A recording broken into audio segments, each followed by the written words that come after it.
देश के number 1 channel के नंबर 1 शो साजिश में आपका स्वागत है। मैं हूं आपके साथ सपना शुक्ला। नमस्कार, मैं हूं आपके साथ मोनिका ठाकुर। इजराइल हमास युद्ध की तबाही दुनिया को डरा रही है। गाजा बारूदी कब्रिस्तान में बदल चुका है, लेकिन हमास सरेंडर करने को तैयार नहीं, क्योंकि हमास के साथ हर गुजरते दिन के साथ एक नया आतंकी संगठन जुड़ता जा रहा है। लेबनान के हिजबुल्लाह के बाद यमन के हूती लड़ाकों ने इजराइल पर हल्ला बोल दिया है। इजराइल पर ड्रोन से मिसाइल दागने वाले हूती लड़ाके अमेरिका से भी सीधे टक्कर ले चुके हैं। हूती फाइटर्स ने अमेरिका, सऊदी अरब और संयुक्त अरब अमीरात की संयुक्त सेना को कई साल तक युद्ध में उलझाए रखा है और अब ये लड़ाके इजराइल की जंग में कूद पड़े हैं।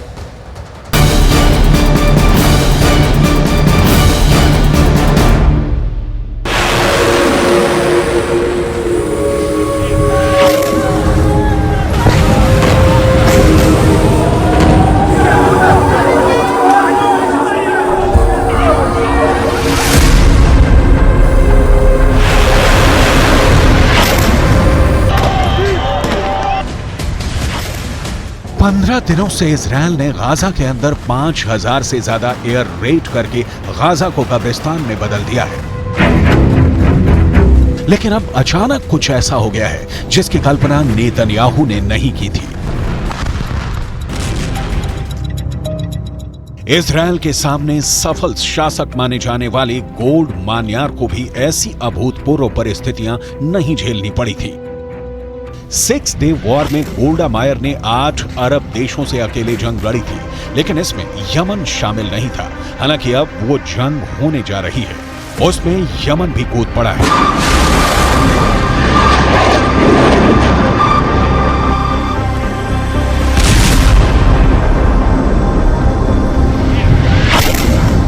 यमन के हूथी विद्रोहियों ने 2 मिसाइलें लॉन्च करके अपनी ताकत दिखा दी है। लेकिन अब इजराइल ने भी इन हूथियों को जड़ से मिटा देने का ऐलान किया है, क्योंकि यह तय हो चुका है कि हूथी विद्रोहियों ने जो 3 मिसाइलें दागी थी उसका टारगेट इजराइल था।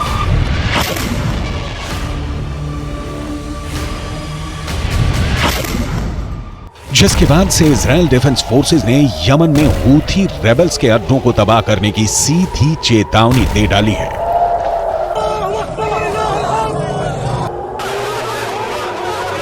आईडीएफ के प्रवक्ता रियर एडमिरल डैनियल हगारी ने गाजा पट्टी के साथ लेबनान और यमन पर जवाबी हमले की जानकारी साझा की है।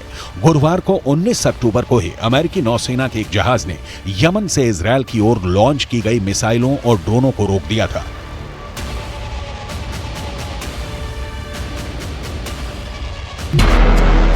अमेरिका के रक्षा विभाग पेंटागन ने दावा किया था कि हूथी ने इजराइल के खिलाफ ड्रोन भी छोड़े थे।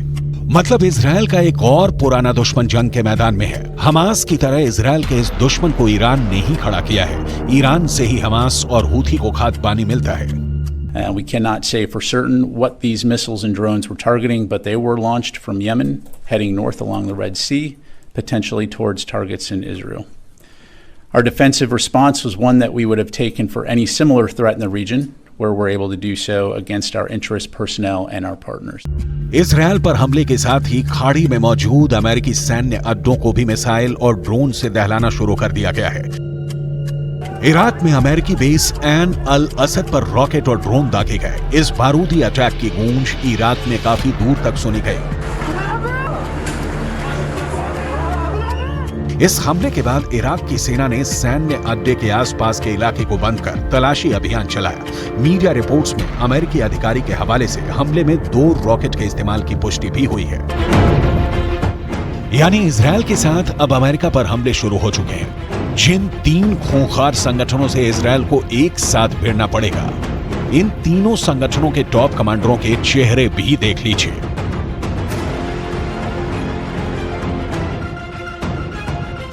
हमास का सरगना इस्माइल हानिया, हिजबुल्लाह का आका हसन नसरुल्ला और हूथी विद्रोहियों का कमांडर अब्दुल मलिक अल हूथी।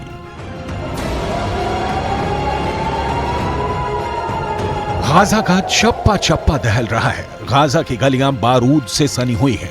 गाजा का 30% हिस्सा मटिया मेट हो चुका है। गाजा के मकान कब्रिस्तान बन चुके हैं। गाजा में कोहराम कब थमेगा? ये खूनी संघर्ष गाजा से निकलकर कितने देशों की तबाही लाएगा? इजराइल इसका सीधा जवाब देता है। हमास के अंत तक जंग चलेगी। हमास इसका सीधा जवाब फिलिस्तीन की आजादी तक देता है। वहीं हमास समर्थक हूथी इस जंग का अंत पूरे मिडल ईस्ट से अमेरिका की विदाई तक देता है। जाहिर है हूथी का मंसूबा तमाम संगठनों से ज्यादा बड़ा है। यही नहीं, हूथी विद्रोहियों की ताकत और हमले के तरीके भी सबसे भयानक है। हूथी विद्रोही कितने खतरनाक हैं, इसका पता 2019 के हमले से लगता है।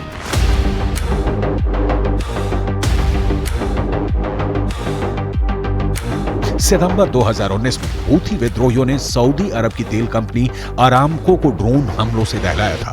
तब हूथी विद्रोहियों ने ड्रोन से मिसाइल दागकर तेल कंपनी अरामको की सबसे बड़ी रिफाइनरी वाले इलाके बकीक को धुआं कर दिया था। हूथी विद्रोहियों ने दूसरा मिसाइल अटैक अरामको के खुरैस तेल क्षेत्र में किया था। इन हमलों में इस्तेमाल हथियारों की निशानदेही मेड इन ईरान हुई थी। सऊदी अरब के तेल के कुओं को हूथी विद्रोही फरवरी 2021 में भी मिसाइल हमले से जलाकर खाक कर चुके हैं।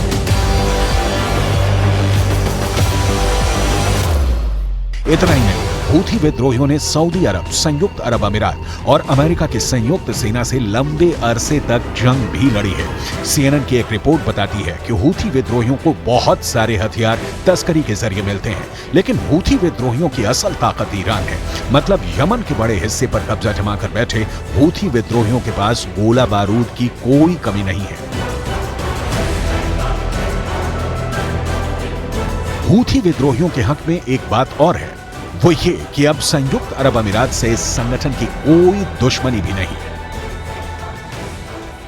हूथी विद्रोहियों का उदय सन 1980 में यमन में हुआ था।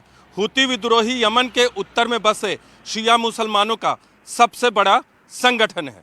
पश्चिमी मीडिया की रिपोर्ट बताती है कि हूथी विद्रोहियों के पास 1,80,000 से लेकर 2 लाख जवानों वाली सेना है।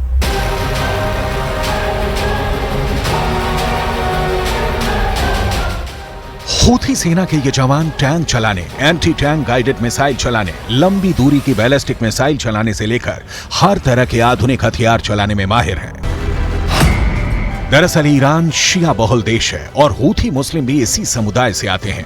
शिया समुदाय से आने वाले हूथियों की यमन में बढ़ती ताकत से सुन्नी बहुल सऊदी अरब और यूएई में घबराहट बढ़ी हुई है। अमेरिका और ब्रिटेन की मदद से हूथी विद्रोहियों के खिलाफ हवाई और जमीनी हमले होते रहते हैं और हूथी विद्रोहियों को जब मौका मिलता है संयुक्त अरब अमीरात को निशाना बनाते रहते हैं।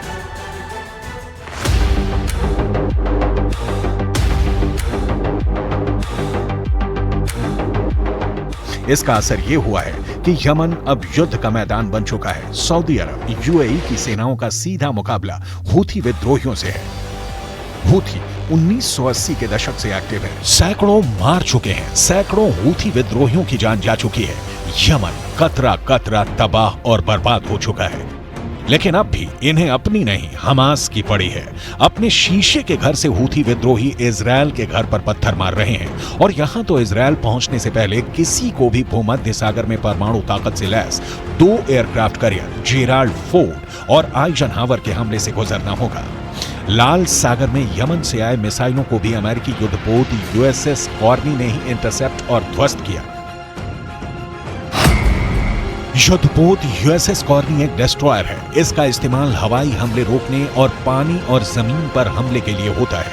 यह 1991 से अमेरिकी वायुसेना में सेवा दे रहा है। इस पर हमेशा 329 सैनिक तैनात रहते हैं और इसकी रफ्तार 55 किलोमीटर प्रति घंटा है। इजरायल युद्ध में समर्थन और विरोध की तस्वीरें पल पल बदल रही हैं। नया समीकरण दिख रहा है कि हूथी विद्रोहियों के हमास के समर्थन में उतरने के बाद शायद संयुक्त अरब अमीरात और सऊदी अरब इजरायल के खिलाफ खुलकर उतरने से इनकार कर दें। ऐसे में ईरान का यह दावा कि अरब देश एक होकर इजरायल के खिलाफ लड़ेंगे, दावा ही रह जाएगा। खाड़ी में सऊदी अरब और संयुक्त अरब अमीरात दोनों शक्ति हैं। हूथी के नाम पर ये दोनों देश ईरान को कतई समर्थन नहीं देने वाले, लेकिन ईरान को पुतिन और शी जिनपिंग से भी उम्मीदें हैं। युद्ध की फैलती तेजी बता रही है कि विस्तार तय है, जो बहुत भयावह और दर्द भरा होगा। ईरान के मैदान में आने से अभी तक डिफेंसिव मोड में रहे अमेरिका को आक्रामक होना होगा, और फिर गाजा ही नहीं, धमाके ईरान की राजधानी तेहरान में भी होंगे, धमाके लेबनान में भी होंगे, क्योंकि हूथी, हिजबुल्लाह और हमास एक साथ खड़े हैं और इनसे निपटने के लिए इजरायल डिफेंस फोर्स ने भी धावा बोल दिया है।